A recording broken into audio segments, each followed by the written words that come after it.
Bagaimana kabarnya? Baik kak, Oh iya. Bagaimana tadi belajar di kelasnya? baik juga kak. Oh iya. Baiklah. Boleh minum dulu. Sebelum kamu minum, kakak itu ya data-data diri kamu ya. Di sini nama kamu benar Zuhri Adamah. Benar kak. Oh iya, benar ya.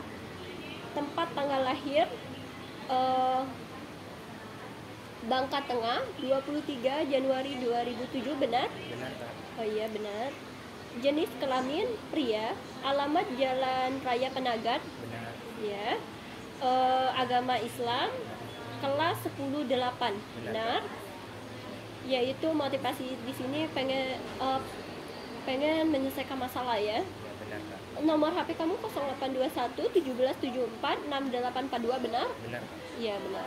Baik, di sini perkenalkan nama kakak Nilam Cahaya, NIM 2021001, Prodi Bimbingan Konseling Islam, Fakultas Dakwah dan Komunikasi Islam, yaitu Kampus Institut Agama Islam Negeri Syekh Abdul Rahman Siddiq, Bangka Belitung. Kakak di sini menempuh pendidikan S1. Sekarang kakak semester 5. Nah, sebelum kita melakukan konseling, kakak di sini akan membacakan asas-asas konseling. Yaitu pertama, yaitu asas kerahasiaan. Nah, kami sebagai konselor tidak akan membocorkan apapun yang dihadapi konseling. Jika kami melanggar, maka kami akan diberikan sanksi yang ditetapkan oleh kode etik konselor. Yaitu yang kedua, yaitu asas kesukarelaan. Nah, di mana konselor dan klien di mana konselor dan klien rela bisa menceritakan dengan pernyataan yang benar, bukan dibuat-buat. Nah, yang ketiga, asas keterbukaan, di mana konselor dan klien harus terbuka. Yang keempat, asas kekinian. Nah, konselor tidak boleh menunda pemberian bantuan pada saat ini. Nah, yang kelima, yaitu asas kemandirian. Nah, di sini kami sebagai konselor akan mengarahkan konseli dalam mengambil keputusan secara mandiri dan tidak bergantung pada orang lain. Nah, yaitu asas kegiatan, yaitu mendorong konseli untuk aktif agar memudahkan dalam proses konseling berjalan dengan lancar. Nah, yaitu yang ketujuh, asas kedinamisan. Nah, di mana isi pernyataan terhadap konseli selalu bergerak maju, tidak monoton dan terus berkembang serta berkelanjutan sesuai dengan kebutuhan dan tahap perkembangan dari waktu ke waktu. Nah, yang kedelapan, asas keterpanduan. Konselor akan memandu dalam proses konseling. Yang kesembilan, asas kenormatifan. Nah, tidak bertentangan dengan norma dan tidak akan menolak dalam proses maupun saranan atau keputusan yang dibahas dalam konseling. Nah, yang ke-10, asas keahlian. Maka di sini sebagai menjalankan tugas mata kuliah mikro konseling, kami di sini ahli dalam proses konseling. Maka kami akan melakukan praktek akan menyelesaikan masalah yang dihadapi klien. Yang ke-11, asas keahlitangan. Jika sebagai konselor tidak bisa atau tidak mampu dalam menyelesaikan, akan dipindah tangan terhadap konselor lebih yang tinggi atau lebih khusus untuk paham dengan permasalahan tersebut. Nah, yang ke-12, asas yang terakhir, yaitu asas Turpuri dan Handayani, yaitu harmonis dalam konselor dan klien terbantu memecahkan masalah secara aman dan memberi bantuan dalam menghadapi masalah atau benturan. Sebelum kita melakukan konseling, maka di sini kita akan melakukan doa terlebih dahulu. Kita beragama Islam, maka kita melakukan doa Al-Fatihah. Kita mulai.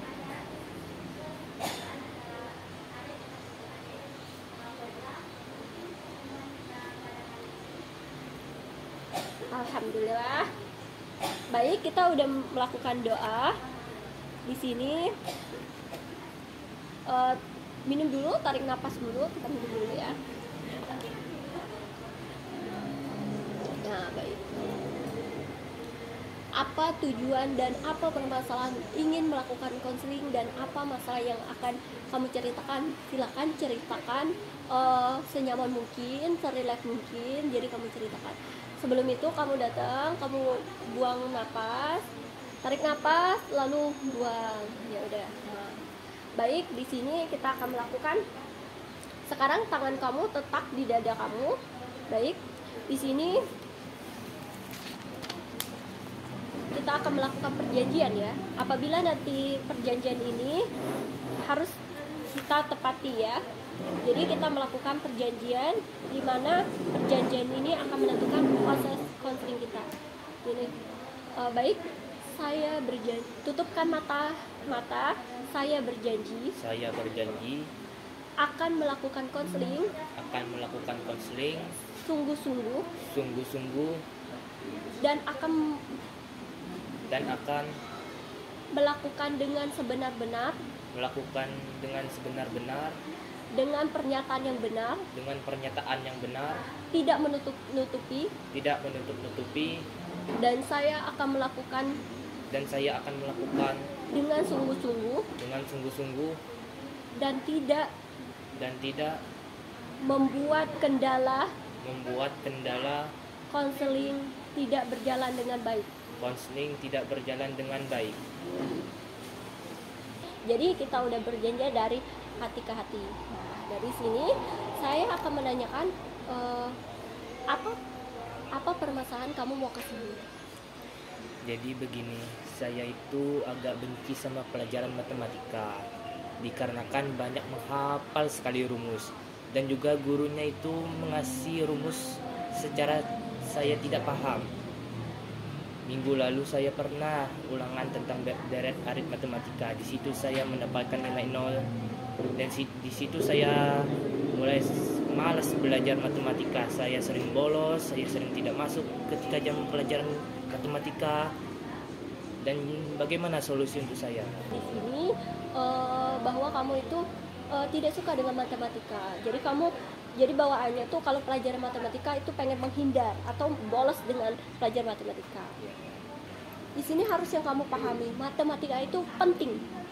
Jadi matematika itu penting, dan kamu harus percaya kedepannya juga kamu bakal tahu matematika itu penting dan juga itu perlu di bidang bisnis ataupun di bidang pendidikan kedepannya. Kamu jurusan apapun itu pasti ketemu dengan matematika. Nah, di sini kamu seharusnya lebih gimana kamu supaya nyaman dengan guru matematika. Dimana kekurangan kamu. Seandainya kamu tidak nyaman dengan belajar dengan matematika dengan guru kamu bisa belajar dengan matematika dengan teman kamu yang senyaman mungkin. Kalau lebih cowok itu sarannya kalau kamu belajar dengan teman cowok itu lebih kurang masuk gitu ya. Kamu belajar dengan teman cewek. Nah, jika kamu belajar dengan teman cewek udah masuk, maka kamu pelajari di mana yang susahnya. Kamu jangan pernah kayak bilang ini susah. Kalau seandainya kamu niat dalam hati kamu itu susah, bakal susah. Tapi seandainya kamu niatan dalam hati kamu, aku bisa. Orang bisa kok, kenapa aku nggak bisa? Orang makan nasi, aku juga makan nasi. Kenapa nggak bisa gitu ya? Nah, di sini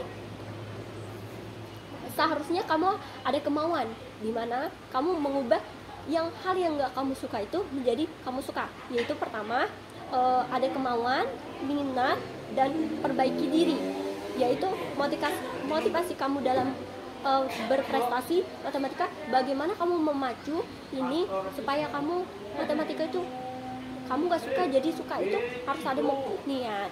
Nah, pertama ada niat, ada kemauan. Nah, harus ada perbaikan diri. Nah, terus nggak ada sukses yang didapatkan dengan instan, itu nggak ada. Namun harus dengan berdoa, berusaha, dan ada kemauan yang tinggi. Nah, udah tuh jika seorang membenci, jika kayak gini ya, jika kamu tuh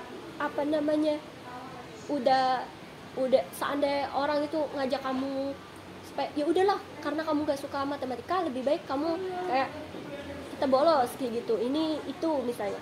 Nah, biarin, kamu jangan dengerin. Jadi kamu pacuin dalam hati kamu supaya aku ini harus bisa dong matematika, orang bisa kok, kenapa aku enggak, kenapa aku jadi pacuan untuk males kayak gitu ya. Nah, jadi kamu harus, jika orang itu yang membenci kamu, kalau kamu harus masuk matematika, kamu biarin. Jika ada seseorang yang membenci kamu atau mempertawa kamu karena nggak bisa, kamu jangan pernah jangan pernah kamu membalaskannya, tapi biarkanlah kata-kata mereka yang menjatuhkan atau menghancurkan diri kamu, sehingga bisa membuatmu minder atau sehingga dirimu tidak percaya diri. Jadi kamu terkadang lebih baik diam kayak gitu.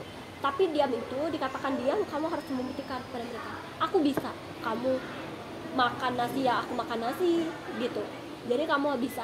Dan juga kamu harus, aku ini ya bisa, karena kenapa aku nggak bisa? Dia juga makan nasi, ya aku makan nasi gitu ya. Nah, jika kamu tuh orangnya, kamu jangan pernah merasa kamu ini aku nggak pantas, aku nggak bisa. Jangan berkata, tanamkan dalam hati kamu tuh orang luar biasa. Dimana kamu orang luar biasa dan hebat, dimana kamu memiliki kelebihan. Jangan mendengarkan perkataan orang lain.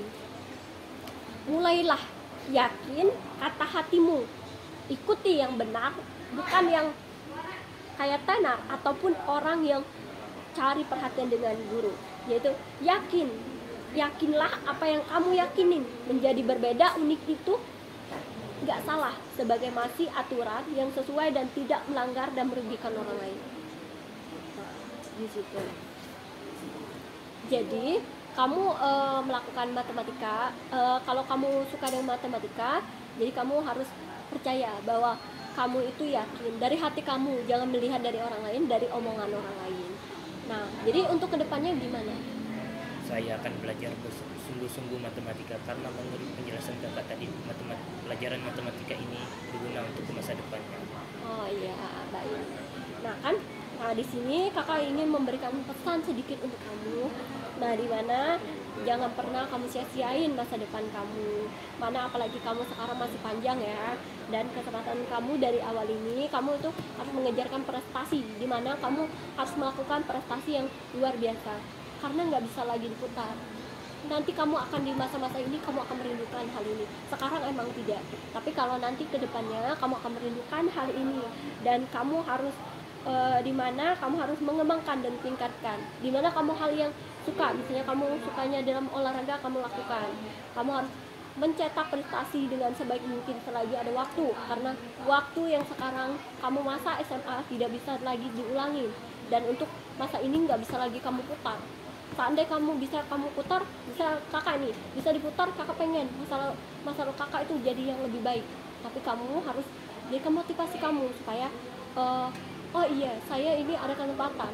Apalagi kamu masih muda, kamu baru kelas 10, 11, 12, kamu harus bisa mencetak prestasi, dimana kamu ini ya sangat berguna pas kamu nanti berpendidikan yang lebih tinggi atau jurusan yang lebih tinggi. Nah, jadi seandainya kamu melakukan pendidikan, jadi kamu akan dimana kamu akan berguna, prestasi kamu itu berguna di perguruan tinggi. Tuh, itu aja yang kakak ingin sampaikan pada kamu. Di sini kalau seandainya kakak ada perkataan kakak yang kurang pas atau gimana, nanti kakak mohon maaf. Jadi di sini kita proses konseling. Jadi kedepannya kamu pengen yang lebih lagi ya, lebih maju lagi supaya kamu lebih semangat lagi. Nanti kita proses konselingnya kita lakukan lagi. Kita chat lagi kapan lagi mau melakukan konseling.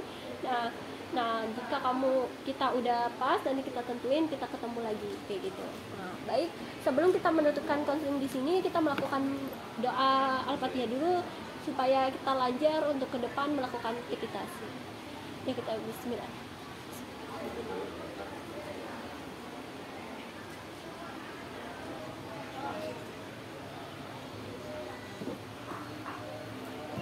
Nah, baik, itu aja kakak sampaikan.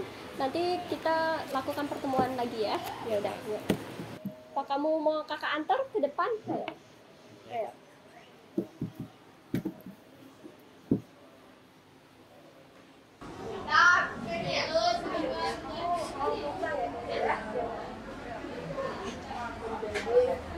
Dạ.